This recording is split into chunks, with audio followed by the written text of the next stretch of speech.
El año pasado hubo 423 retiros de productos o recall en las estanterías de Estados Unidos y 44% de estos productos fue debido a que tenían alérgenos no declarados. Entonces, ¿cómo una empresa podrá protegerse para evitar los riesgos que pueden impactar directamente a su negocio? Bueno, Ronald, la verdad es que esta es una interesante pregunta y creo que lo primero que tenemos que hacer es tener claro una definición de lo que es el riesgo, en qué consiste el riesgo.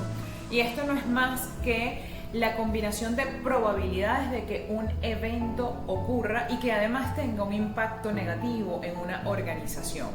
Por eso decimos entonces que los componentes del riesgo son la amenaza, porque es la incertidumbre de que un evento ocurra, no sabemos cuándo sucederá o si va a suceder finalmente, y por otra parte tenemos a la vulnerabilidad, porque una vez que ese evento negativo ocurre va a tener un impacto en nosotros, en la organización, incluso pudiera acabar con la organización. Entonces es posible que nos veamos indefensos ante todo esto negativo que puede ocurrir.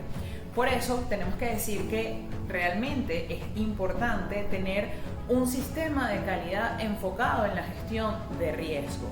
Así tenemos que esta gestión de riesgo va a tener tres fases.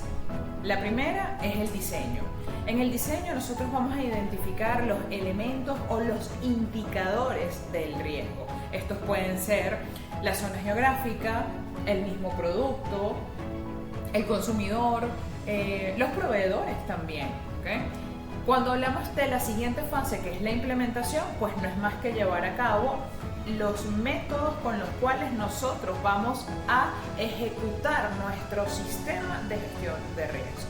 Y finalmente tenemos la tercera fase, que es la valoración, que está más bien relacionada con un proceso de mejora continua, porque aquí nos vamos a enfocar en la eficiencia y en la eficacia de esa gestión. Por otra parte, tenemos que es necesario que una vez que nosotros implementemos ese sistema de gestión de riesgo, pues identifiquemos a la organización dentro de un perfil. ¿Por qué? Porque este perfil realmente lo que va a hacer es medir el nivel de tolerancia que tenemos hacia el riesgo. Entonces puede ser que el perfil sea agresivo. Por ejemplo, si utilizamos esa misma situación que tú comentabas al principio, un perfil agresivo puede tratarse entonces de una organización que prefiere invertir muy poco en el sistema de calidad porque está orientado a la rentabilidad a corto plazo, ¿okay? Entonces sacrifica su sistema de calidad por rentabilidad. Por otra parte tenemos un perfil conservador, que evidentemente pues es todo lo opuesto del que acabamos de mencionar. Aquí tenemos a una organización que sí va a invertir en su sistema de calidad y porque no está dispuesto, mejor dicho, a perder dinero, ¿okay? Finalmente tenemos un perfil moderado que realmente viene siendo ese equilibrio entre ambos, ¿ok? Él va a estar o va a aceptar un nivel de volatilidad y pues va a estar claro con el riesgo, va a saber que hay unos riesgos y está dispuesto a aceptar cierto nivel del mismo, ¿okay? Sí, es decir que, lo que estoy entendiendo, cada gerente de una empresa debe saber cuál es el perfil de riesgo para saber cómo tomar las decisiones en función de los riesgos que aparecen. Por ejemplo, allí en la gráfica 2, donde aparece el perfil de riesgo, aparece un rango de riesgo manejable y tolerable, el cual se puede aceptar dependiendo de cuál sea el perfil de riesgo de la empresa, y eso es muy importante medirlo y clasificarlo. ¿Cómo pudiésemos llegar allá? Bueno, hay varias metodologías. Acá traemos lo que es la matriz de riesgo y el mapa de riesgo, también conocido como mapa de calor, que permite, como estabas mencionando, implementar programas de prevención, permite el análisis periódico de los riesgos y evalúa la eficacia de las intervenciones preventivas. Yo en esta oportunidad traje un ejemplo de un caso de una comercializadora de medios, en los cuales, bueno, para poder explicar cómo se genera la matriz de riesgo, primero tienes que hacer un diagrama de flujo de todo lo que es tu empresa completa, desde la recepción de materiales hasta cuando ya tienes tu producto final y se lo estás entregando a tu consumidor final. Entonces lo separas en cada uno de esos procesos y cada proceso tiene actividades. Entonces luego vas a seleccionar para cada actividad, tienes que analizar cuáles son los riesgos asociados a cada actividad. Entonces, por ejemplo, en este caso, para esta actividad y este proceso se consiguieron 3 riesgos: R1, R2 y R3. Vamos a tomar el ejemplo de R3, que fue una sobreestimación de utilidades. Este es un tipo de riesgo financiero. ¿Y qué tenemos que hacer? ¿Para qué nos sirve la matriz? Porque necesitamos conocer cuál es la probabilidad y cuál es el impacto. La probabilidad en la tabla de arriba, como pueden observar, se puede clasificar entre si es frecuente o no muy frecuente. Acá, por ejemplo, para este caso de una empresa que ocurre en Bogotá, el nivel les dio 4 porque era muy frecuente que tuvieran una mala estimación de utilidades, y cuando evaluaron el impacto, que se puede medir tanto por términos de mercado, por situación financiera, situación operacional, bueno, ellos también les dio el número 4 en clasificación de impacto para ese riesgo. Hay otro concepto importante por aprender, que es la severidad, que no es más que multiplicar la probabilidad por el impacto. Entonces, los números allí que nos habían dado, 4 por 4, les dio a ellos una severidad de 16. ¿Qué hacemos con esta matriz de riesgo? Entonces, para cada uno de los riesgos vamos a tener una severidad. Esa severidad entonces la vamos a ubicar en el mapa de riesgo o el mapa de calor en la casilla que le corresponda.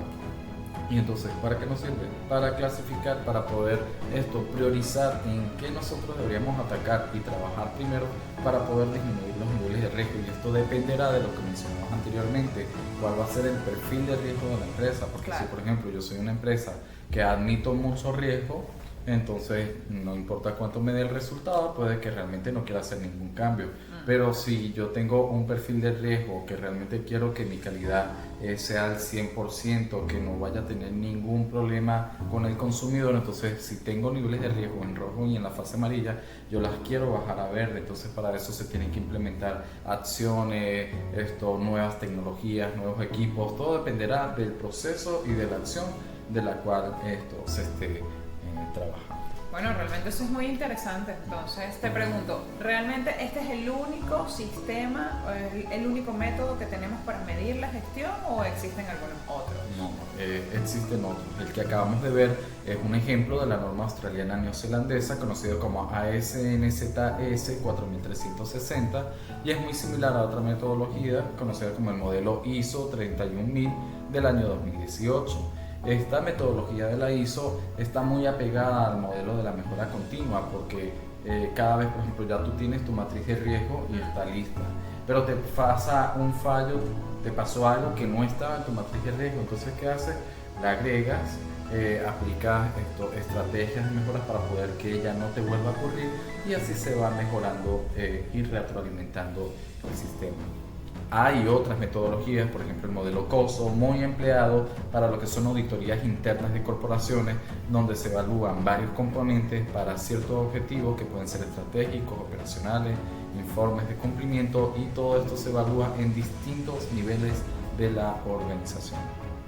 Hay otra metodología conocida como el modelo COVID, que es muy empleada para lo que son empresas de tecnología, y aquí se manejan por objetivos de gobierno y objetivos de gestión, en los cuales en cada uno de ellos se hacen sus distintos análisis de riesgo. Excelente, excelente. Bueno, finalmente entonces todo lo que hemos visto hoy podemos resumir en lo que hemos aprendido, y es que ya sabemos y podemos identificar lo que es el riesgo, así como también los sistemas que nosotros podemos aplicar, las distintas metodologías que podemos aplicar para medir nuestra gestión del riesgo, y finalmente todas las técnicas y métodos que estaremos incluyendo en nuestra gestión.